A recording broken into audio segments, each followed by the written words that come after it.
Христо Кабаджов е на 26 години и има спешна нужда от помощ. Той се нуждае от 600 лева, за да довърши започнатия тунинг на 34-годишната си Лада.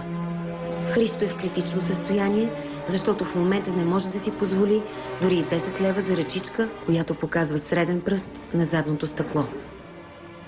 Беше много гадно, когато не свършиха парите точно по средата на тунинга. Продавахме семейните ниви и с тях платих летите джанти и ми стигнаха за затъмняване само на задните странични стъкла. Не можах всички да ги потъмня. Преди 2 години Христо слага лети джанти на Ладата и в живота му се появява лъч надежда. Той дори намира самочувствие да върти гуми пред дискотека Саратога в Александрово, но от тогава Христо не може да си позволи дори и китаник на таблото и угасва постепенно. Недовършеният тунинг не може да впечатли дори и абитуриентка от техникума по облекло в Монтана. Приятелите му се подиграват. Никой не го разбира и той се озлобява към света и близките си хора. Имам и една мечта.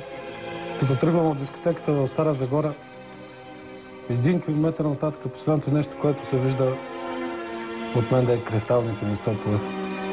Четворен ауспух, леопардов кожен салон, сланци за лети джанти, кулер от пунто, спойлер на предния капак, лепенка с името му на задния капак.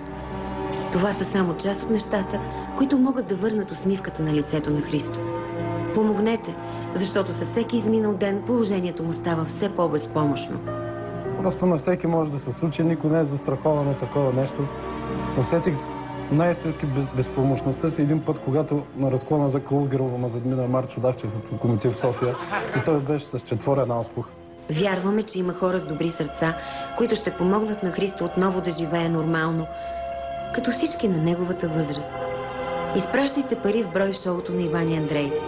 Приемат се и диоди за задни стопове, махови котланча, изпарители за газовото, скоростна кутия от арджента, както и колектор с рейка, дюзи и дросел, пак арджента.